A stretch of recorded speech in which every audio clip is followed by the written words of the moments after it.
Real Madrid have tried everything. They hired a calm manager. They hired the tactical genius. They promoted one of their own. None of it worked. So this summer, they turned to José Mourinho. Another big story, Real Madrid have confirmed that José Mourinho, the special one, will return to the Bernabéu as the A man who's already lived through this job once.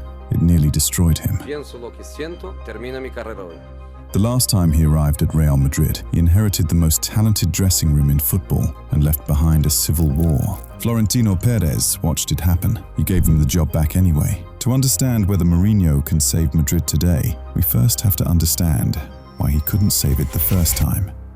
By the end of last season, Real Madrid looked like a club at war with itself. Antonio Rudiger slapped his own teammate, Álvaro Carreras, behind closed doors. Weeks later, Aurélien Tchouaméni and Fede Valverde clashed so badly that Valverde ended up in hospital. The Bernabéu crowd stopped saving its anger for the opposition and started aiming it at the players wearing white. Banners went up demanding one thing: Florentino Perez resign. 2 straight seasons without a trophy, Barcelona was dominant again, a dressing room stacked with more individual talent than almost any club on earth, finishing the year more worried about each other than about anyone across the pitch. What Real Madrid actually has is an authority problem, the kind you fix with someone the players are more afraid of losing than they are of each other. Perez hired the one man in world football who has never once needed a room to like him in order to control it. And the clearest evidence of what he's planning is already sitting in the transfer ledger, not in anything he's told the press. Look at who Madrid actually signed this summer. Ibrahima Konate walked in on a free transfer to anchor the centre of defence. Denzel Dumfries arrived from Inter to lock down the right side. Marc Cucurella came in from Chelsea to do the same on the left. Bernardo Silva signed to add a winner's head to midfield. 4 signings, and every one of them is a control piece. A centre-back, 2 full-backs, and an experienced midfielder, brought in to fix structure at a club that already had more individual talent than it knew what to do with. The actual crisis at Real Madrid has always been Kylian Mbappé and Vinícius Jr., 2 players built from childhood to be the guy, both of them lighting up the World Cup for their countries, both of them going quiet together in exactly the games Madrid needs them most. 3 different managers already tried to solve that puzzle, and none of them cracked it. Mourinho's answer, based on reports out of the club, is to split the crown. Mbappé runs the attack as the project's focal point, the exact role he once built around Ronaldo, while Vinícius runs the room as its emotional core. Different territory, same house. He's reportedly told the squad he wants a very fluent and honest dialogue from day one. From the man who once ransacked a locker room hunting for a mole, that's a promise with teeth in it. Rewind to 2010, and the shape of the problem looks almost identical. Pep Guardiola's Barcelona had turned Spanish football into a procession, and Real Madrid, despite spending a fortune on Cristiano Ronaldo, Kaká, Karim Benzema, and Xabi Alonso, looked soft next to them. Perez needed someone who could turn raw talent into a machine. He turned to the manager who had just done exactly that at Inter Milan, winning the treble and eliminating Guardiola's Barcelona from the Champions League along the way. Mourinho started with structure, not stars. He moved Sergio Ramos out of right-back and into the centre of defence alongside Pepe, built a double pivot around Sami Khedira's engine and Xabi Alonso's passing range, and turned Mesut Ozil into the connector between midfield and attack.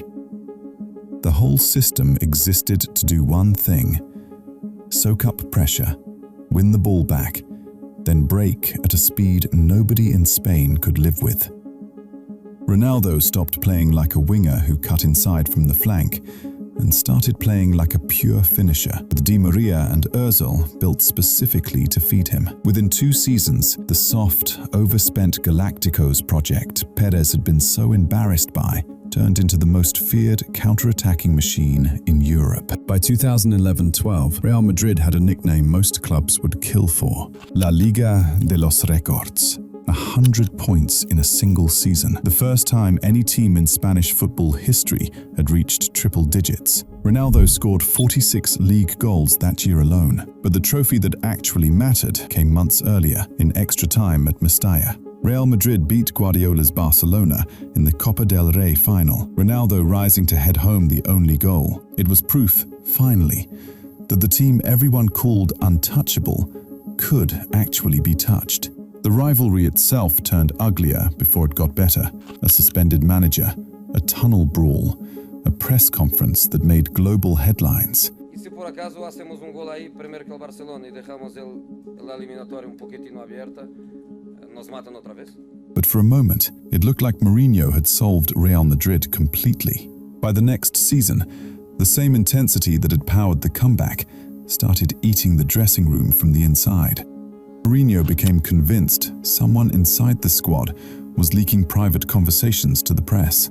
He called it El Topo, the mole, and reportedly hunted for it with the same energy he'd once spent dismantling Barcelona's back four. Iker Casillas, close with a well-known Spanish football journalist, became his prime suspect. When Casillas tried to broker peace between Real Madrid and Barcelona players during a particularly ugly stretch of national team matches, Mourinho read it as betrayal. Not long after, he dropped Casillas from the starting lineup entirely, first for Antonio Adan, then for a newly signed Diego Lopez, a decision that split the fan base and ended whatever trust remained between manager and captain.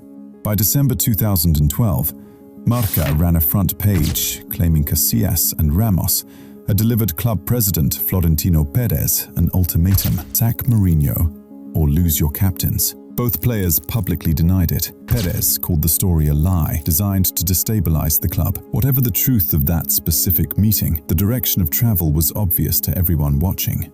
Real Madrid fell in the Champions League semi-finals 3 years running, to Barcelona, then to Bayern Munich on penalties, then to Borussia Dortmund, and closed out Mourinho's final season with a Copa del Rey final defeat to Atletico Madrid that saw both Ronaldo and Mourinho sent off. Days after the Dortmund exit, a reporter asked whether he'd be back at the Bernabéu next season. He wanted, in his own words, to be where people love me. Where? I don't know, but I want to be where I love to be, where people loves me to be.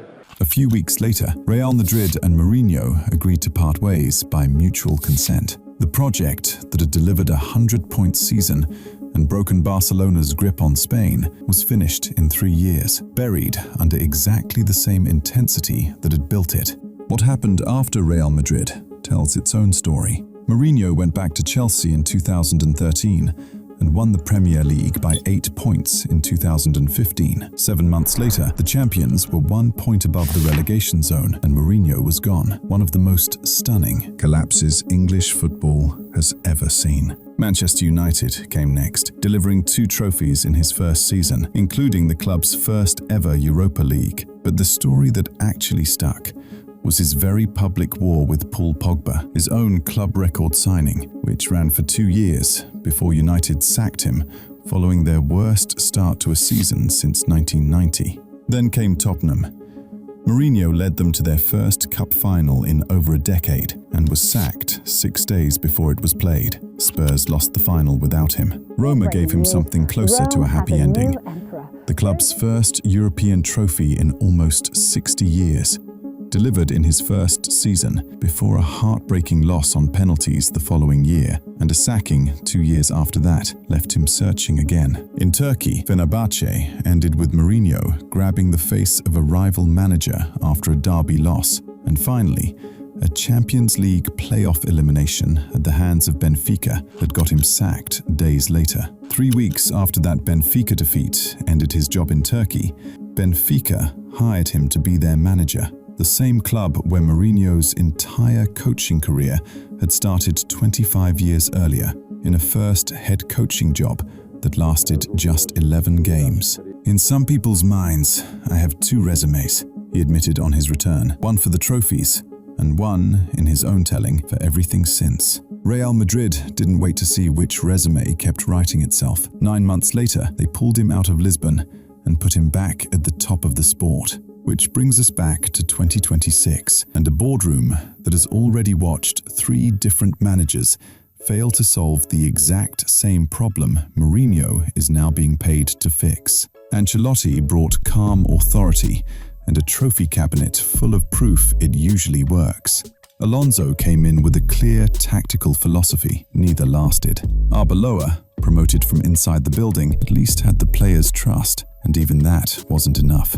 All three left with the same result. Mbappé and Vinícius still not clicking in the games that count. Dressing room still capable of ending up in a hospital waiting room over a training ground disagreement. What actually fixes a room this fractured is a single figure the players are more afraid to disappoint than they are of each other. None of the last three men brought that quality to the job.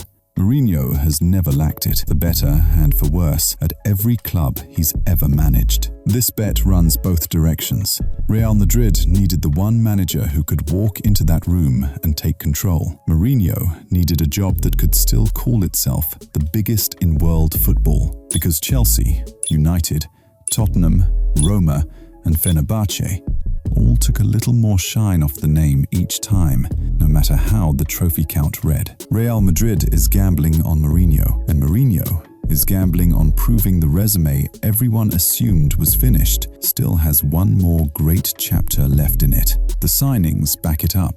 Konate, Dumfries, Cucurella, Bernardo Silva. Steel, not Stardust. Exactly the kind of business a manager makes when he's planning to build a spine first and let the front three sort itself out once everyone else already knows their job. Pair that with a plan to finally give Mbappé and Vinícius separate roles instead of one shared throne, and the gamble looks a lot more calculated than it did a summer ago.